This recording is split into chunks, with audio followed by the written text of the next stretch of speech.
Keep your gibblies and your screams contained. Put them in a bucket. Butterscotch Shenanigans. Hey everybody, welcome to episode 46 of Coffee with Butterscotch, the game dev comedy podcast of Butterscotch Shenanigans. I'm Seth, and I'm the games programmer. I'm Adam, and I'm the web guy. I'm Sam, and I'm the art guy. And today is April 10,294th, 2016. Mm-hmm.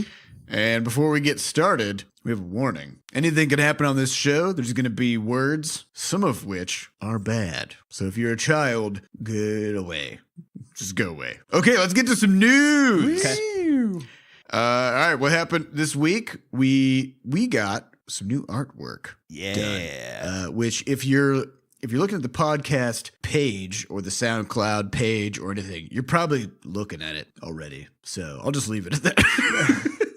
We blasted it all over the place. We're trying to find other cool spots to use it. But basically, the idea was we wanted an actual banner for our podcast. And so we had Hibbler, who is our lovely painter, paint us up a scene of all of us hanging out around a campfire, sharing some coffee with some of our characters. I think it turned out quite nice. So if you haven't seen it, just go to the SoundCloud page. You can see the big banner there. We'll probably post something about it next week also. Yeah, it turned out super good. So and then otherwise... You need to actually pronounce every single letter that's in this next bullet point. Okay, I'm being harassed by my dog right now, so just give me a sec. Yeah, so the next news item here is, according to our bullets, jobs in the city. Yeah. So I don't really know what's happening. Well, we got jobs. Well, yeah, we have a job, I guess, and we did talk about this in the previous episodes. It's the game mechanic position. You can check it out via just going to butterscotchshenanigans.com. It's in the sidebar. As well as, what is it, careers or jobs? Adam.bscotch.net. Jobs.bscotch.net. Bajoom. And we're going to be opening up the application process actually probably around this time that this podcast is alive. So we'll be doing it in rounds, and it'll just be rolling until we find a good fit. So that's our plan. So there. It might be forever. We might find a good fit instantly. Who knows? And we also have some t-shirts. We have a run of t-shirts still going. We've got the classic Butterscotch t-shirts that just say Butterscotch Shenanigans on the front. And we also have some cool Crashlands t-shirts, which are currently selling quite a bit better than the regular Butterscotch. It's probably because they're not, but to be fair, it is a font, you know? It's not just a couple of words. Yeah, they're super badass looking. It's like Flux and a bunch of the Savannah creatures and Juicebox looking crazy. Literally, Juicebox looks insane on these shirts. Definitely recommend. And next item is... Wait, how could somebody find those, though? Oh, sorry. You could just go to bit.ly/bscotch shirts. Seth, are you still wrestling your dog? Yeah, I'm sorry. What is happening over there? I'm having a dog rodeo. It's very distracting. I'll take over the bullet points so that Seth can dog wrestle. Just go wrestle your dog. So go to bit.ly/bscotch shirts so you can shirt your pants. Put your shirt in your pants at bit.ly/bscotch shirts. That covers kind of that rando throw money at us stuff. The next thing we want to mention is that last week we did a visibility round for Crashlands, which means a few things. It means we sent out a newsletter to all of our existing Crashlands players and said, "Hey, we got an update." And we talked about that update a bit last week, I think, right? Didn't we? Maybe. It was the quality of life of life patch. So the quality of life patch is live. It's got a pretty amusing trailer that Sam and Seth assembled, mostly Sam, I think, probably. Mm-hmm. We basically asked all of the storefronts to advertise the fact that we put out that update. So what happened? We wanted to talk about it a little bit because we like to reveal the inner workings of how this stuff works, and we didn't know what to expect really. We haven't had a game as successful as Crashlands. You're not even close to that. Because of that, we haven't had the opportunity to get further visibility after the initial launch. So we didn't know what to expect, but we got really good placement. So iTunes put us on the top of updated apps in the App Store. So that was cool. So if you looked in the updated section, we were the first thing that you would see in the US, I think, anyway. Google Play refeatured us, and I think actually in a better position than our launch week even. And on Steam, we did a visibility round, which is an internal thing kind of that the developers actually have control over, that basically lets people see us a little bit more. So we did all of the things that we could do and kind of got the best we could out of the situation. But we had no idea what to expect. And what I want to make note here, before we even talk about the revenue increase that we saw from that, that we have this internal joke that we sometimes have to remind ourselves about, which is if you want some help with something, or if you want someone to do something for you, or you just need some information about something, you should really just email them. We've just send them an email. That's the internal phrase that goes around a lot, because in the case of this iTunes thing, we didn't actually know, since we've never had a game of the caliber of Crashlands as far as a general sale goes. We didn't know what to expect as far as what we could or should ask for, what was even possible. So we basically just talked to them. We're like, hey, we have this big update coming out that has all of this stuff in it. And we thought the quality of life patch was sort of like a smaller patch, personally, because it doesn't have a lot of extra content. It mainly fixes and addresses a lot of problems. And the biggest thing is just the map. And also creates some new ones. It does create some new ones. But as soon as we said that we redid the map, they were like, oh no, that's like a big enough update that we could, actually give you guys some visibility for it, because it's like a big deal. And the colorblind modes. They were super pumped about that. Yeah, and so whereas we internally, because they're just kind of like another item to check off the checkbox, we weren't really thinking about them in terms of that. So definitely, if you're an indie dev, or really, I mean, this kind of applies just to every walk of life. Frankly, you'd be surprised at what you can get done if you just like send someone an email with a question. Yeah, if you just ask, for it. So don't be too humble. Just be like, yo, how about some of them fresh visibilities, guys, on the storefronts? Yeah. Fresh vises. And of course, the worst case scenario is nothing happens, which is exactly what would happen if you didn't send an email anyways. Yep. So. But going back to the just do it. Yeah, the actual effects of this. So we know from talking to some of our friends who do free-to-play games that updates for them are actually a really big deal, because usually updates come along with new content that is actually purchasable by the player base, right?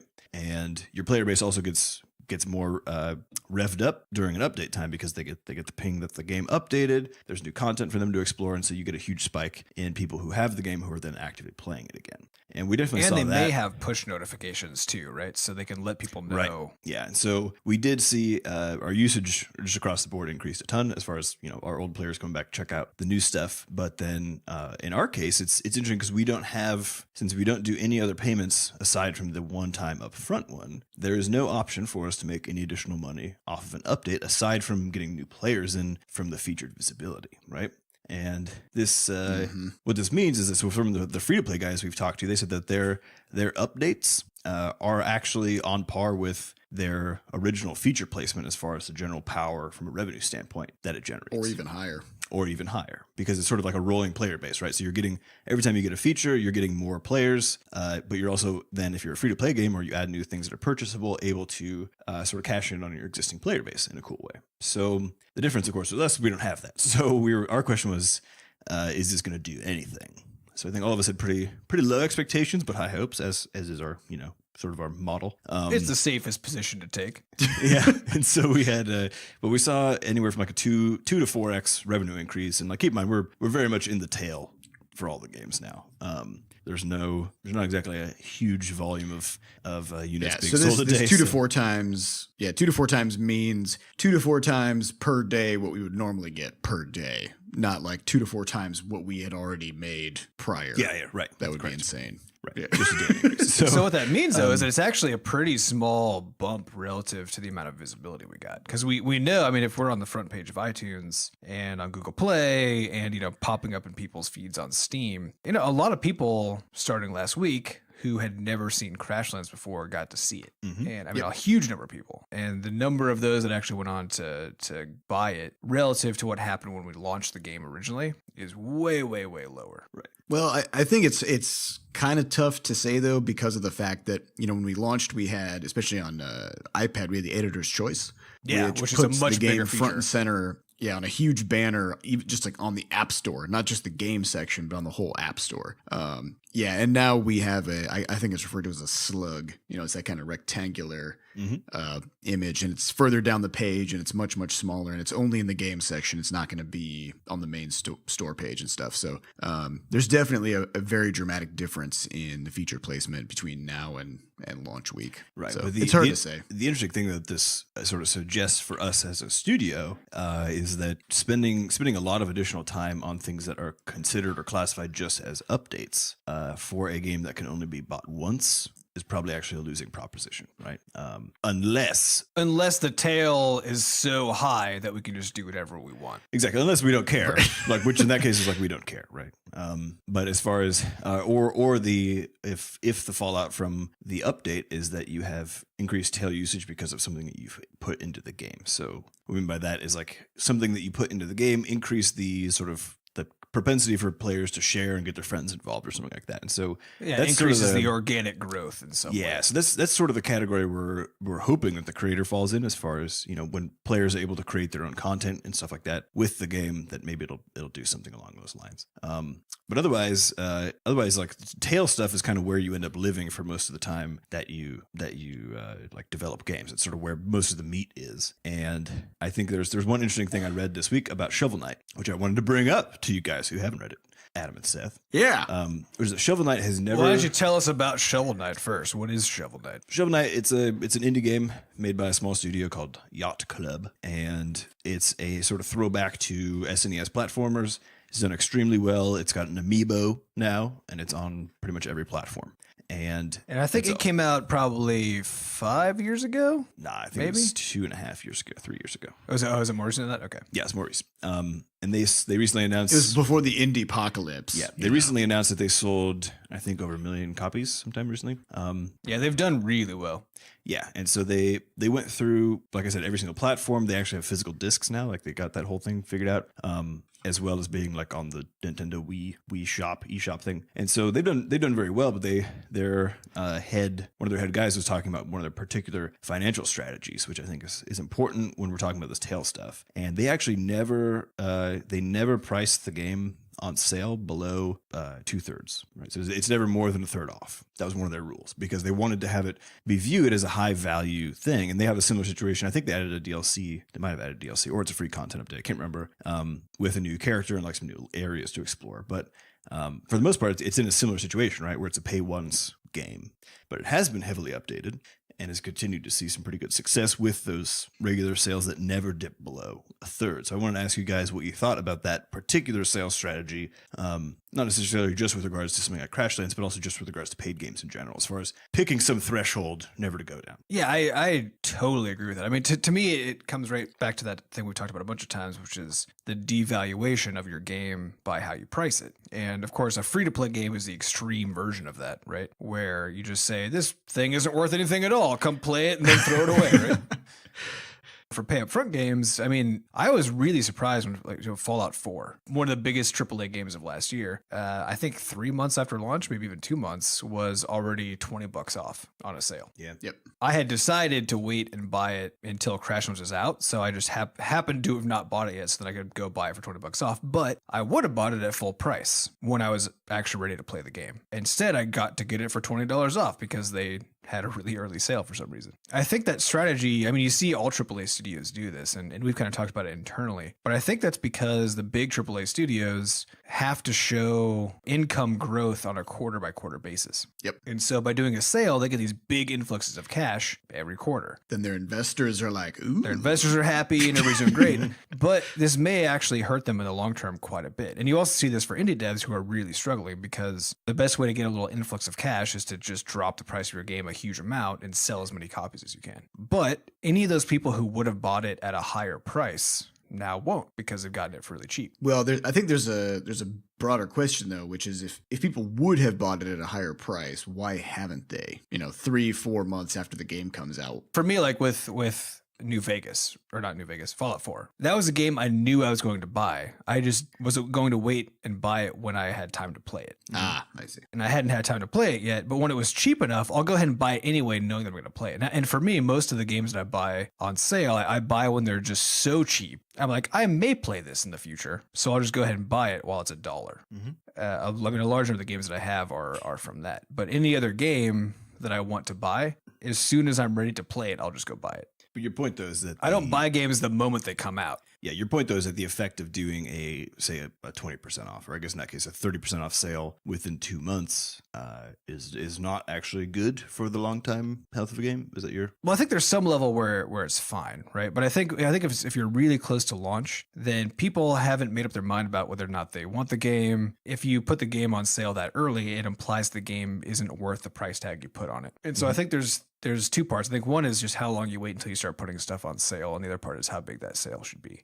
I mean, to me, the longer you wait, the more you're saying we truly believe the game has the value attached to it. And then further, the smaller the discount you put on it implies the same thing. Right. If people are just always waiting to get your game at the lowest price and you always give them that opportunity, then they won't buy it. They won't buy it until it's super cheap. And if you just if you stick to your guns and try to do it lower, in the end, you may actually make less money. It's really hard it's just impossible to guess because there's no experiment that could be done to test it. But on the other hand, as we talked about in the past as well, when you get players to buy into your game, they feel like because they feel like they've gotten a deal and have gotten it effectively for free by getting it 90% off or something, then they'll value the game just as little as you did when you knocked it down to that price. And so you're not bringing in players who are super pumped about your studio. And I would actually argue that you're probably bringing in a lot of players who aren't actually going to play it.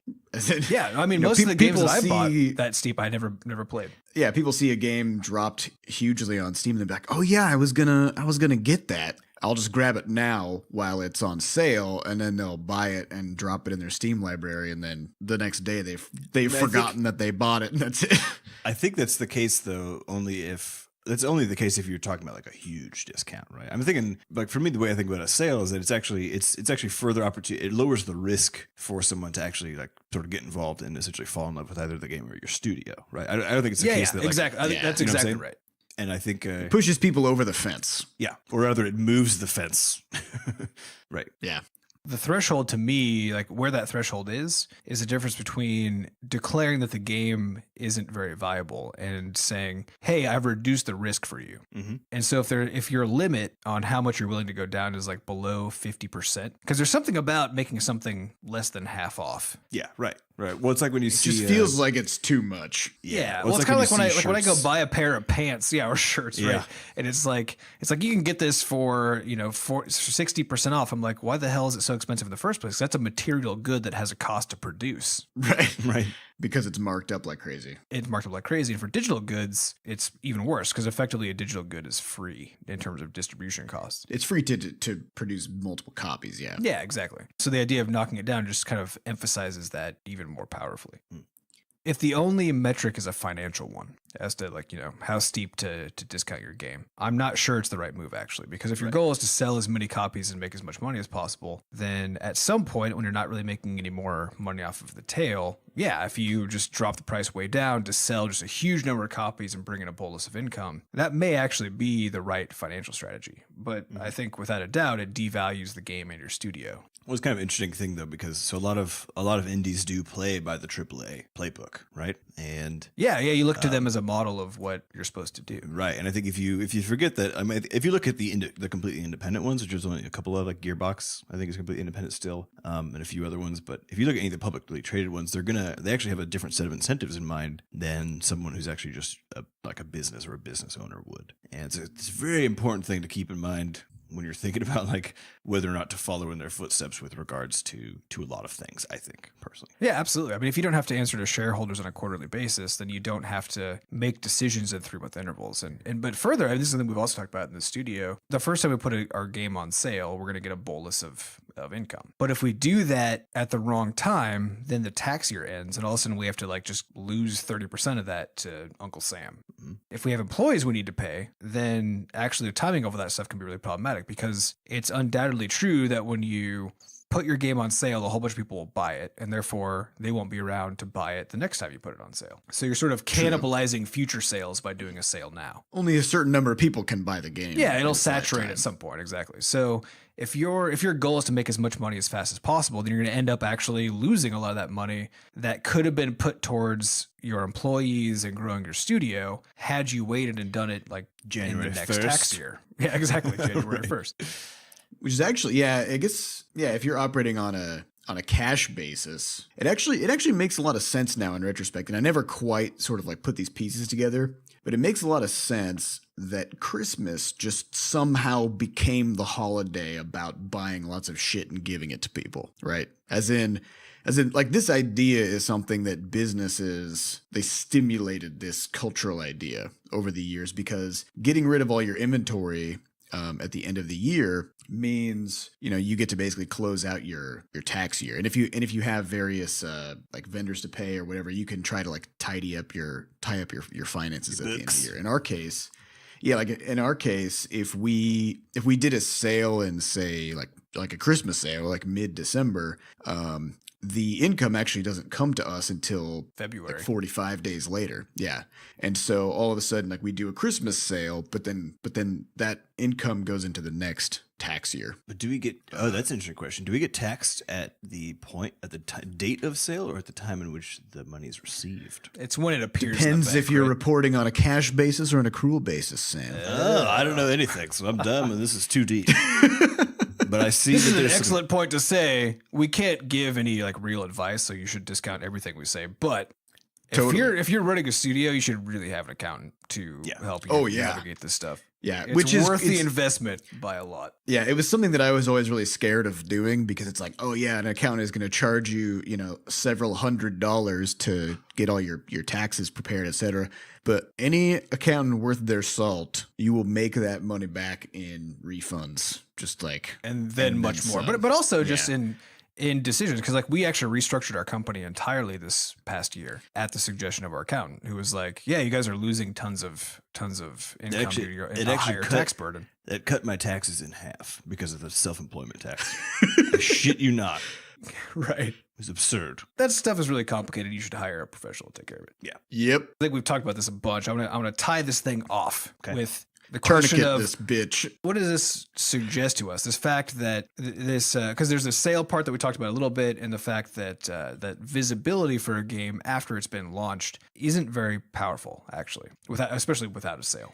Without a sale or without additional DLC, I guess it's without additional buyable stuff. Correct. So that the immediate value of an update actually is not very high. Because what that suggests, if you're operating from a pure business perspective, is that you should only be making things you can then turn around and sell. You should not be just publishing free updates to something. Correct. We don't want to work on a purely financial basis, but on the other hand, we do have to run a company and we'll have to pay our future employees and all that stuff. So we have to at least, do stuff that makes sense. We have to make intelligent economics decisions. And we can still bias them towards also doing what we want. But we can't just leave business entirely. So that leads to the question, what is it that we're going to do as a consequence of this knowledge? I don't know. I don't know. I mean, as far as Crashlands is concerned, well, because think about it, what it implies for the creator. Oh yeah, I know. It actually scares the shit out of me. Yeah. Oh yeah. It implies it's not worth our investment to do the Crashlands creator, because that's still a few months of development, and we probably will not recoup the costs immediately from the visibility we'll get because of that. Yeah, well, I mean, I've never been under the impression, and I'm skeptical that you guys were as well. I've never been under the impression that developing a free update to a paid game gave you any kind of like decent return financially. Because the people who get really, really pumped about updates are the people who own the game, and they can't already pay you own any it. more than they already have. But I will say, though, that there is one big difference here, which is, I think, what we all kind of had talked about internally as well, which is the Crashlands creator adds, potentially anyway, a natural growth component to the tail of the game. Mm-hmm. Yeah, I mean, it's possible that it could create some kind of organic word of mouth sales or something like that. Like that is possible, but you can't really count on it. You can't count on it. Well, I think that's the Yeah, that's the I important think note, though. it's I think the important note Yeah, is that it's pretty clear we haven't actually based our decision on making the creator off of strictly financial model. it's Because just something we wanted to do. something we want to do, and I think it's the main reason to me to do it is actually because we want to experiment with some user generated content and like building a community around that. And it might be the case like maybe not even enough people participate to be able to really fulfill that. Who knows? Like we don't know what the hell's going to happen. Yeah, it might end up being a flop by the time. Which, but that'd be good to know. You know, I mean, that'd just be good to know. Basically, a grand experiment. And that's it. I guess we'll see. Well, we're gonna hop straight into questions, and I think Alan Falcon actually asked one that sort of. Wait, where do these questions come from? These questions come from podcast.bscotch.net. You can ask them either by logging in with your Bscotch ID or anonymously. But if you have it with your Bscotch ID, you get a perk, which gives you a sweet coffee avatar to use. Woo! And there's also we refresh them every week, so there's a fresh batch of questions, and you have a sort of equal chance to get your question answered at all times. So the first question comes from Alan Falcon. Unless it's a terrible question, in which case you don't have a chance. Yeah, we do straight up delete some of them. But Alan Falcon asks, and this ties directly into our idea of business and stuff that we're talking today. And this is in reference to the San Francisco-based Juicebox Games, which just announced closure, I believe, last week. Despite Not to be confused with our character Juicebox. Yeah, they're actually their little mascot guys. It's a Juicebox. I mean, it looks similar in shape. But they announced their closure, despite the fact that they've been bringing in actually a really healthy amount of revenue, which Alan notes here is 1.2 million revenue in 12 months. I believe they made $8 million either in total over the 3 years of their existence or something like from one of their games. Yeah. So, and they had 2.5 million in seed funding, I believe, from investors. So his question is, how do you evolve your studio to make sure you stay ahead of trends instead of, quote, which comes from the blog post about the studio closing, quote, using 2013's playbook in 2015, which is what the CEO claimed was the reason why Juicebox Games ended up having to close. Do they make free-to-play games? They made on mobile? They did. They made free-to-play games. The games are actually very successful. The games are good games. They're polished. They have a lot of players. They're like I said, they made like $8 million in revenue. I believe was from the blog post. I think it was something like that from one of their games. Well, yet they imploded. Thoughts. So yeah, Seth and I were talking about this, and then we did some research. So Seth, what you got? Well, so if you go to their website, the website of Juicebox Games, which is still up. You'll notice some really interesting stuff. I think for me, the thing that stood out the most was that this is a studio making what I would consider to be, they're not small mobile games. They call them mid-core or whatever. They're kind of strategy games, etc. But they have a huge team. Like how many people? 36 something. By the way, their site is down as of this moment because I just tried to. Their site is down. Yeah, okay. It was still up when they announced their closing. So they've had upwards of 30 people working on this game, and they were bringing in 8 million revenue or something like that total throughout the lifetime of these games. They're operating out of San Francisco in a very large and lavish office. And on their website, on they have a careers page or a jobs page or whatever, and they had I believe 7 positions they were hiring for, even up to the moment that they closed their studio. So to me, this is it's not actually a problem of their games. It's a problem. It's just a failure of understanding the business. Yeah, or side, even using the 2013 model in 2015. Yeah, I don't know what that means. Well, yeah, it was interesting to see. To that me, the idea here is good. Sorry, good. I was just gonna say. Oh God, we lagged each other. Okay, hold on. I got definitely this. a 2-second lag on somebody. I don't know who it is. Yeah, well, whatever. Go, Seth. Go. All I can say is that revenue just does not matter if your costs are out of control. You do not need an enormous team to. I mean, of course, by our standards, 30 people is enormous. By AAA standards, 30 people is a spec. But the fact is, if you operate in literally the most expensive city to operate out of in the United States, with a team that is far too large for the games that you're making, with an extravagant extravagant office space.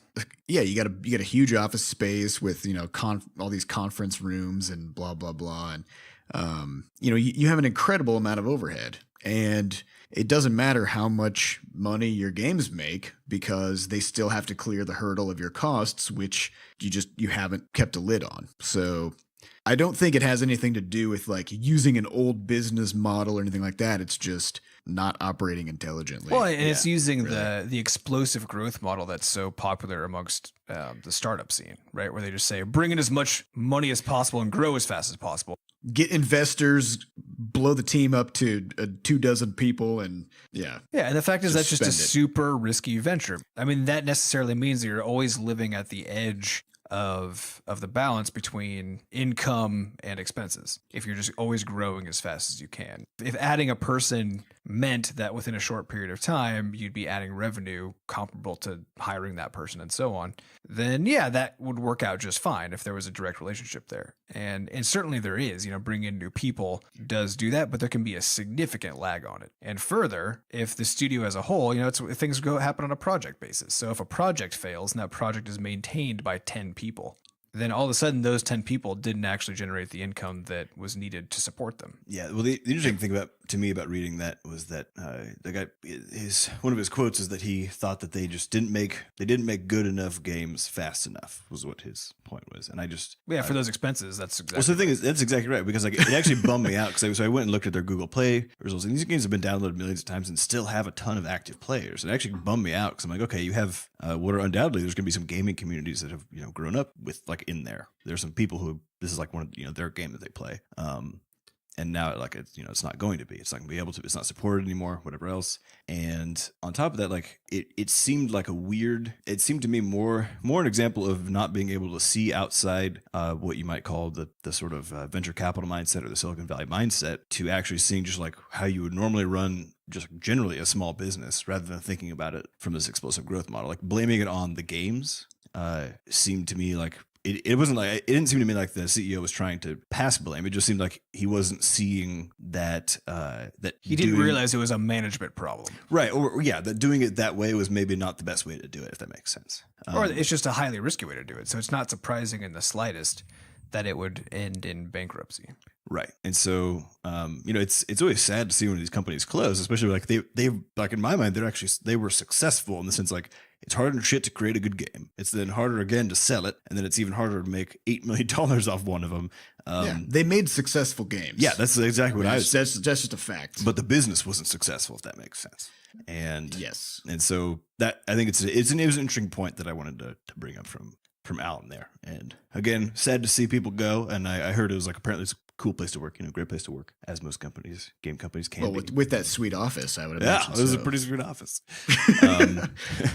For the record, we're going to be operating out of a basement, I think, for the next foreseeable future. Yeah. We're going to avoid getting an office as long as possible. We have lavish basement lighting and lavish parking spots available on the street in neighborhoods. That's how we're very lavish. So the next question comes from Tej734. This gets away from business a little bit. We're going to talk very businessy today. Tej asks, have you guys ever thought of making a workout app that you can input your amount of gains and see if they keep up with the Butterscotch crew? I just want to wake up every morning at 6 a.m. with my phone yelling at me to get them gains today. What do you guys think? We could do this. I don't know. Well, it wouldn't be super hard, but I think there's one interesting there's an interesting problem with this, which comes down to our privacy policy with Butterscotch ID. Because if we wanted to make a workout app that was actually like a comprehensive one, there's a number of things that you would want to keep track of. I think things like tracking weight, whether you're trying to, bulk up or slim down. Either way, people have a tendency to kind of focus on their weight, as well as, tracking your nutrition and inputting like what your workouts are and keeping track of those. But that would mean that all that stuff would be stored on our servers, which up until now, our privacy policy just says we don't keep any personal information about you other than what your Butterscotch ID is and what you do in our games. Like, well, really, stats, just your basically. Email address is the only identifying. Yeah. So thing. Now all of a sudden we have a history of biometric data. Yeah, we got like a much bigger thing, which I guess if people want to opt into that, we're not going to do anything with it. I don't think that'll be such a problem. It's more of just what can we do that would be super fun with an app like this, because I think the idea of actually trying to compete with us in some way, or somehow benchmark based on what we're doing, is actually a really interesting one. That would be kind of fun. Yeah. The idea of an app like tracking a person or a set of people's behavior so that everybody else using the app can use them as a live benchmark is a really interesting, cool idea. And then if we were to couple this with Sam's ridiculous, over-the-top vocalizations of stuff, I would love to scream at everybody all the time. Yeah, you would basically have a personal trainer in your pocket. Yeah. Yeah, I feel like this would be like a 2-week project. I mean, it wouldn't be super involved, right? But we could attach some kind of what I was kind of envisioning was, something simple where anytime you meet the benchmark or, whatever, even if it's just as simple as so I worked out today, did you also work out today? Then like you get some kind of a token or like a currency that you can drop on, getting a sweet hat for your avatar or something. Like you could do some pretty easy stuff with it. But what I'm worried about is not how difficult it would be to do. It would be very invasive for us. Yeah. Yeah, that's a fact. Right? I mean, like when I go work out, it's just a thing that I'm doing on my personal time as a thing that I really enjoy doing. And some days though, I'm just exhausted or tired or just feel like vegging out and I don't go. But I don't know how I'd feel about sort of having that nagging sense of like, hey, like 20,000 people are like watching and waiting for me to go to the gym today so they can see what I did and then try to compare themselves. Well, I also had that. So I got a buddy visiting from out of town and he runs a lot. He's a runner. And so yesterday he was like, hey, you want to go on a run with me? And I haven't run since I think like for about 4 weeks or so since Seth and I started lifting. And I was like, I do. And I'm going to go for a run this afternoon, but I really don't want to go with you. And he was like, why? And I was like, I am about 10 pounds heavier than I used to be. Like, as far as just carrying weight around from lifting and your cardio is. And my cardio is down. Like gone. I don't actually want anybody to know how painful of an experience this is going to be or how slow it's going to be. Like I just need, this is some suffering I need to do, on my own. And he's like, okay, it's fair. Totally fair. So, yeah, well, but on the other hand, this is if you sort of use those metrics as a way of sort of identifying your own self-worth. Sure. And it's okay. Like I know huge numbers of people do it. There's nothing wrong with that. But for someone like me, like I know I need to exercise, but I don't. And I'm fucking weak and I run slowly and not very far. I know all of these facts. And if I go into a gym and am doing like curls or, some random weightlifting item, throwing some heavy shit around, I know I'm doing it with pretty light weights because I've just become so comfortable with the fact that I'm a weakling now. It just doesn't bother me. I'm just like, right, I'm going to go see if I can put some muscle on this scrawny arm. Right. When I go running, it's the same deal. It's like my 1 mile right now is like 12 minutes. And I feel great about that because when I first started running, I guess about a year ago, I couldn't run a mile without getting vomitously sick. So from an internal benchmark perspective, like I feel great about the fact that I no longer need to vomit when I run a mile. Mm-hmm. Well, and that's what it should be about. It's not about if you're going to the gym or exercising or whatever so that you can compare yourself with other people. I think that's a dangerous game that you're playing because there's always going to be somebody who just blows you out of the water. Yeah, well, but if you look at the three of us, we basically cover the spectrum because we got Seth on the far end of like trying to get his muscles as huge as possible. We've got Sam in the middle, but a little closer to that end of like still trying to grow muscle mass, but not be a beast. Well, usually I don't actually give a shit about it. Seth's very interested in it, so I was interested in it. But usually I have my 25-minute routine I do, and that's it, and then I run. But here's the thing. I mean, I don't care about having huge muscles. I know I need to exercise and not just sit in a chair all day. And I find lifting to be, one of the most satisfying ways to do it. Like it's a good stress reliever. Like taking something super heavy and just roaring and being like, and like throwing it, across the room. So what you're saying is it feels good. What sort of app we should make is actually not a fitness tracker app, but rather a finding your own personal zen through an exercise of your choice motivator. So we could just strip out all the tracking. And I think if we just make a voice thing where like you just press a button whenever you need some motivation, and then a Butterscotch yells at you, and they're like, "Go get them gains," or whatever the fuck. You're getting reminded that it would be a pretty good idea for you to go do whatever kind of exercise makes you feel like you've done some exercise. Yeah, maybe. Who knows? All right, we'll move on to the next question. From Woland77, who asks, do you have any control over what ads are shown to your non-buttered up players? And should we assume that an ad shown on a Butterscotch game is endorsed by Butterscotch Shenanigans? Yeah, this is one of the big problems with ads. Yep. That's why we another reason why we don't like it. Yeah, we have basically vague control over categories of things. So we can be like, no dating ads and no gambling. Basically, like, you know, only show ads that are acceptable for teens and below or whatever. That's about it. And we definitely don't endorse any games not made by Butterscotch. Or any ads about any product, period. Yeah. It's just a thing that we had to do to get by. So it sucks. And ads suck, and I hate them and fuck them.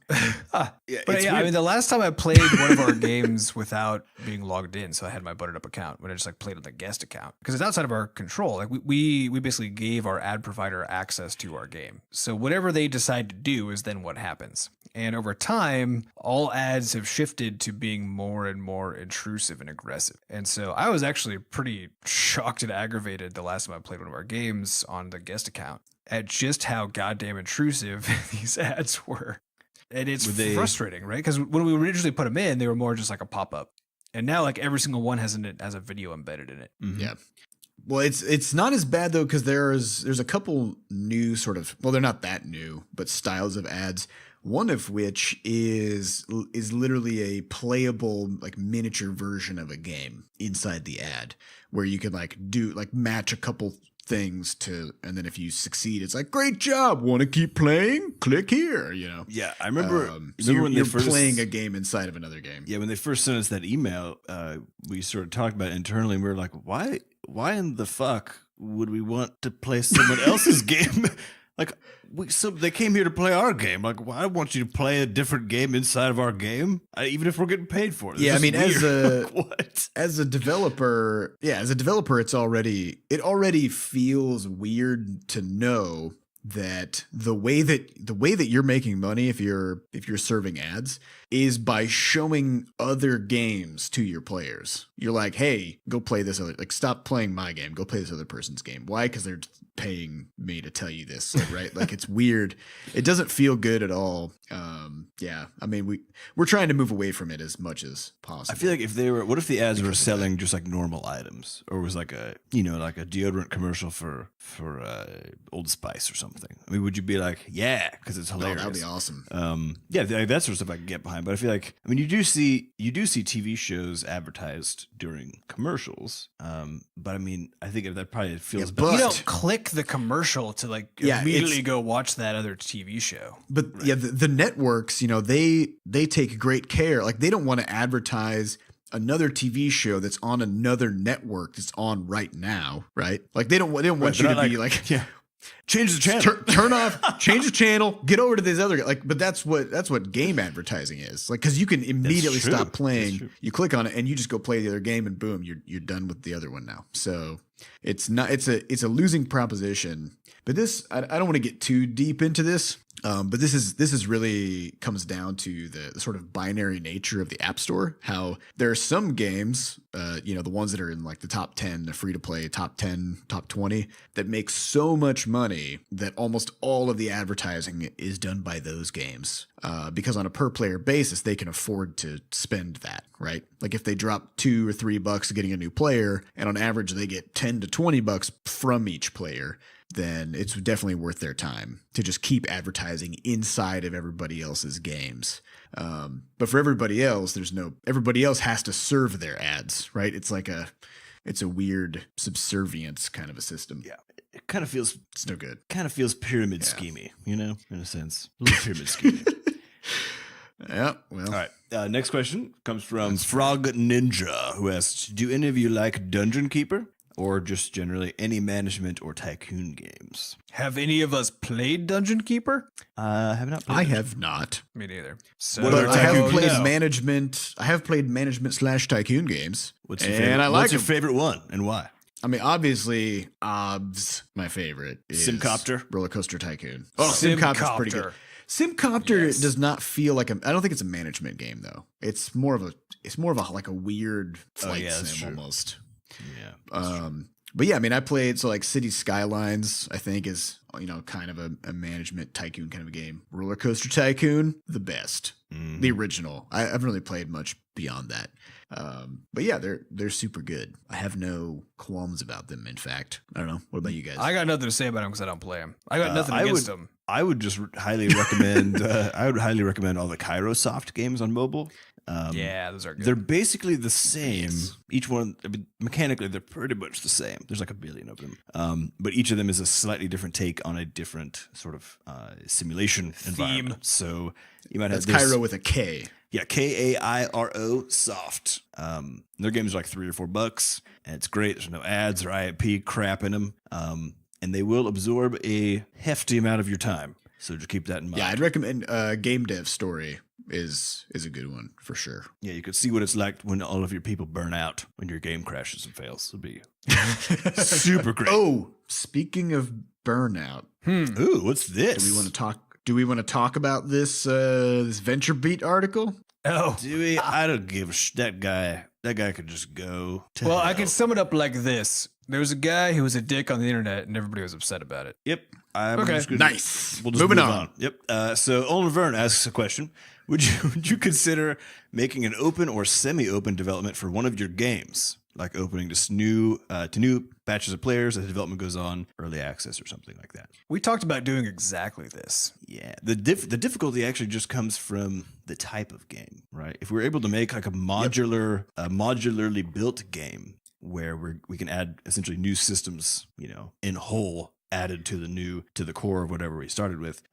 This is something actually we're very interested in doing just because it'd be super fun. I feel like to be that close to our Well, player it doesn't base. even have to be modular, though, right? Because the only problem with a fairly open development model is that excitement in the community can go away really fast because game development is slow. So things don't change, on a day by day or even week by week basis in ways big enough to keep people excited. I mean, at the very beginning of game development, it actually does. Like a new game can change quite quickly. But towards the end, it gets really slow and boring for everybody. Yeah. What we were talking about was not only that. Sorry, go ahead. that we would actually do it on a kind of a rolling basis where we would let players in for a week at a time and then basically kick them back out so that any one person would only play the game for about a week and then maybe several weeks later they'd get the chance to come back in the rotation so that every time they saw it, it would actually feel like a changed game that had lots of improvements and stuff. I don't know what we're going to end up doing, but we were talking about doing something kind of like that. Would you ever? I think that'd be super fun. Yeah. Would you ever consider doing early access though, so we could actually have an early revenue stream alongside that? Because like that model where we actually kick people out doesn't seem like something we could ever ask anybody to pay for. Like we will randomly take access away. Yeah, right. That would be open and free. Exactly. That would be for a free access. Like, and to me, that's purely for like a really early to like early development to when the stuff turns into a grind. Because like the last, for example, 4 to 6 months of Crashlands development, if there were testers in there or people playing an open version of the game, they would have been like, how come this hasn't changed for this whole time period? In fact, a lot of stuff happened, but if you were just in it every day, the change just felt so slow, it wouldn't have been interesting. So I think at the very beginning of development, when the game isn't something you would want to ask somebody to pay for anyway, having this sort of open rotation model is a really cool way to do it. And then at the very tail end, when things are moving pretty slowly, but it's mostly about kind of polish and just filling out the content, that's a good time to do early access because that's when people can jump in and feel like and give you some sort of basic testing and feedback and stuff without the game itself having to change really dramatically. Well, here's an ethical question because I was thinking about this. I mean, when one of you guys said, "Well, you can't just have somebody pay to get into early access, but then like put them into a revolving door, basically, of testing." Is that true? I mean, you totally could. I mean, what? Yeah, you totally What could. do you? Yeah, what do you reasonably expect as a player someone from a knows game what they're that's in coming early into. access? Yeah, like if you're really upfront about it, but the difficulty there is the only way to be upfront about it is to like put it in writing, which means somebody has to read it, you know. Right, and they won't, and then they'll be angry at you. Yeah, but I guess the question I have is if you're selling a game in the way that I see early access personally, and maybe this is wrong or too like developer friendly or whatever, but there's no firm definition of what that means. All it means is this game isn't done yet, and I want to pay to be sort of part of the development process and help give feedback on the game as it is being finished. Does that seem fair? Like, does that seem like a... Yeah, I mean, that's what it's supposed to be about. Yeah, but here's I guess the question is, should you expect to be able to play the game the entire time that it's in early access? You know, the important thing is, of course, what the people who are buying it think is happening. And I think because of what early access is, because this is basically kind of exclusively a Steam thing, right? And I think what people have gotten used to and to expect from early access is that they'll get their hands on the game and get to play it up until and also when it launches. Although I know there are some games that basically they'll actually pull access for like the last 2 weeks before they launch. Right. For the early access phase itself, people, once they come in, they have access the whole time. So I think it would defy expectations enough that I think it probably would not work to do that. Interesting. Yeah. Interesting. Something I never thought about is like what rights do you have as an early access player? Well, it's whatever the terms say you have. Right? Yeah, that's true. Next question. Which means none by default. None. Yeah, none. All right, next question comes from Philosomatiker, which I think I pronounced it correctly. Asks Philosomatiker? Philosomatiker asks, on a conference... Nice. In a conference for artificial intelligence, a scientist tries to find out about ways to improve gameplay and user experience by giving AI to game avatars, or NPCs. So in other words, a character you play has its own AI, or the NPCs actually have artificial intelligence. His question is, what do you think would be good ways to integrate that? But I think a better question is, why would you do that in the first place? So I'm super confused about why. Okay, hold on. Let me read this again. On a conference for artificial intelligence, a scientist tries to find out about ways to improve gameplay. So that's the goal. AI. To me, this sounds like the worst possible way to do QA. This sounds like an academician's approach to right, exactly, right, which is exactly solving a problem that doesn't exist. And what I mean by that is that if the most roundabout way possible. Exactly. If your goal is to improve gameplay and user experience for a human why being, teach a robot how to play the game? Yeah, because robots have, they got different values. We know they're just waiting to overthrow us at some point. Well, and the best a robot can do is whatever a single human or a small team of humans trained it to do. Right. So in the end, really all you're doing if you make an AI to play your game, to learn about how the game works, is actually testing a very small number of people's ability to play the game and understand it. Mm-hmm. Because all that it will ever do is exactly what you thought of. Yeah. Which is, by the way, not how it works when you put the game in the hands of another person. No. They will do insane shit that you had no clue was even possible. So it's weird. Here's the root, right? Is that AI that's going to go play your game, that thing also needs to have QA on it now all of a sudden. So what are you going to do? Make an AI to QA that? It's just AIs all the way down. What if I reread this a different way? I'm trying to think about this because I feel like I can't possibly be the question I was asked. So what if it was this? If it's that the scientists were looking for a way to improve the gameplay and user experience of the player who's playing the game by making it such that the avatars or the NPCs inside of the game had their own artificial intelligence. Yeah, but that's how games already increasing work. complexity. Right.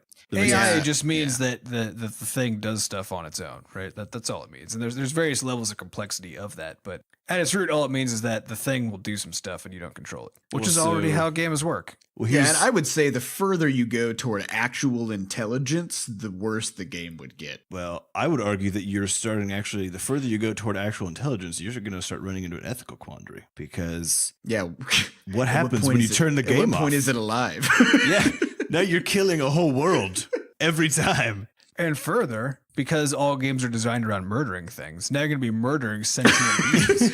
That is true. That's what games are. You Yeah. just murder everything. I mean, our games are no exception to this. to be fair. So I again will retreat except back to the flop question of why you would want to integrate that, because creating a civilization of people that I would wipe out every time I hit the X button on my application would just bum me out every day so much. This makes me think of this odd trend of bigger and bigger games toward trying to simulate realism as much as possible. Like, to me, the thing that makes games awesome and very distinct from the real world is not that there are infinite possibilities, but that there's a very limited set of possibilities. Like, there's a very constrained rule set in a game, and understanding how to operate within that rule set and learning the rule set and mastering it, that's what makes the game fun. Like, if you want actual intelligence in your game, or if you want to simulate what the real world is like, Make it just multiplayer.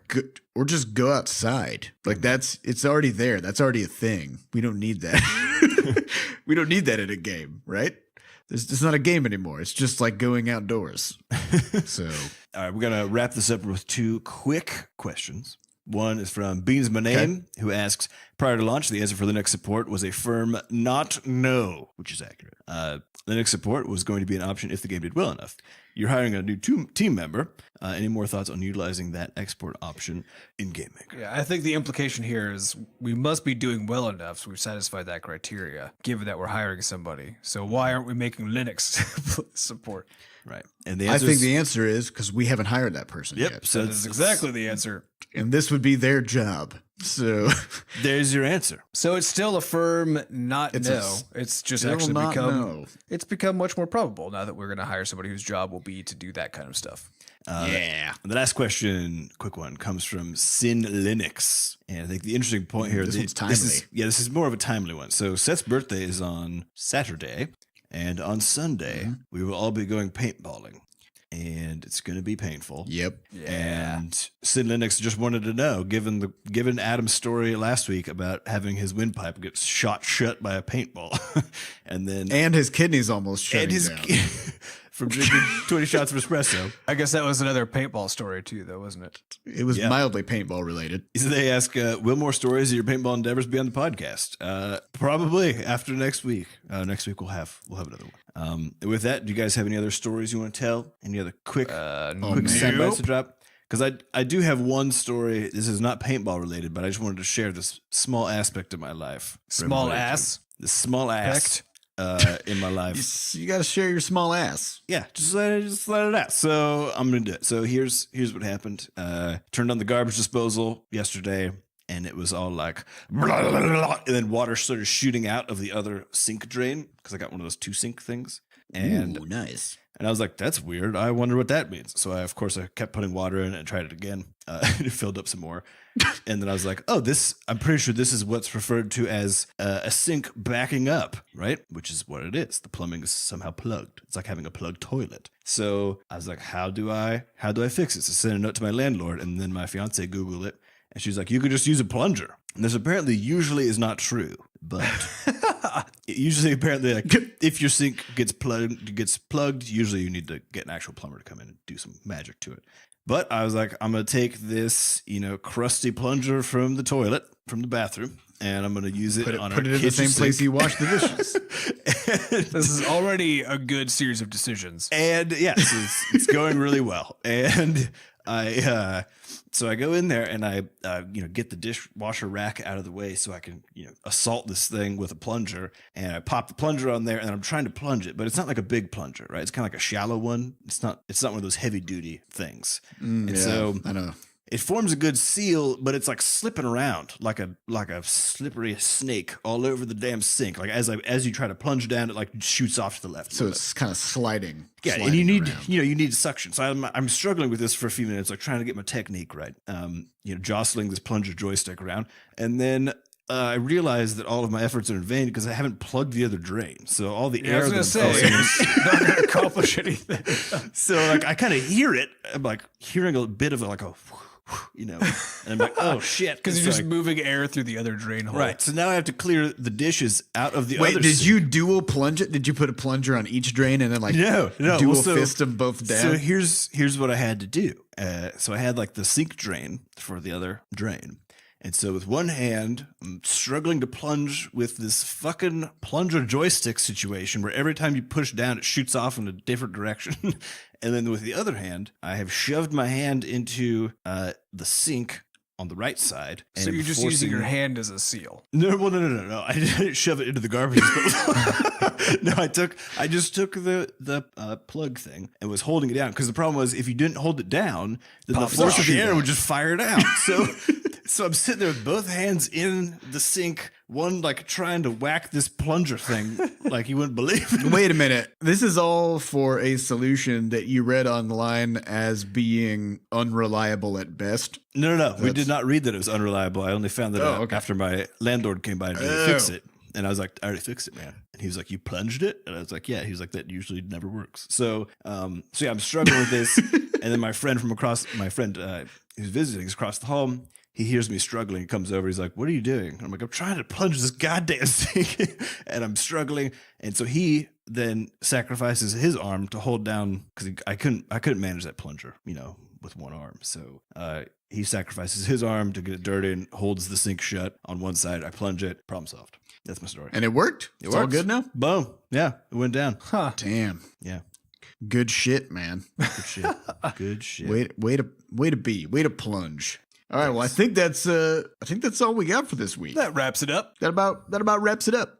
So thanks everybody for listening. If you want to learn anything about anything, just go to butterscotch-shenanigans.com.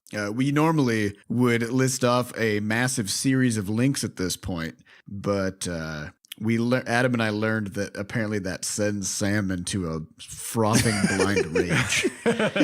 And he's been just bottling it up for weeks and weeks. Go to butterscotchshenanigans.com or Google anything. Just go to butterscotchshenanigans.com. You can actually just Google butterscotch or shenanigans, and we are now like in the top 4. So you should be able to find together, our website. You're gonna get us. Yeah, for sure.